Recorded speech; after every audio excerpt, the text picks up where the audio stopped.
BTC-বাসী ৰাইজৰ বাবে BTR-বাসী ৰাইজৰ বাবে এটা অতি আনন্দৰ দিন।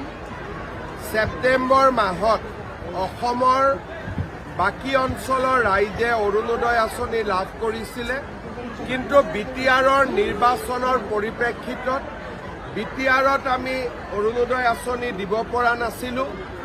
আজি BTR-ৰ মুৰব্বী হাগ্ৰামা মহিলাৰী, আমাৰ মন্ত্ৰীসকল, সাংসদ, বিধায়ক, EM, MCLA সকলোৰে উপস্থিতিত 4,12,000 একাউণ্টলৈ বা 4,12,000 মহিলালৈ আমি 1,250 টকাকৈ হস্তান্তৰ কৰিলোঁ আৰু এতিয়াৰ পৰা প্ৰতি মাহৰ 10 তাৰিখে এই পুঁজি লাভ কৰি থাকিব।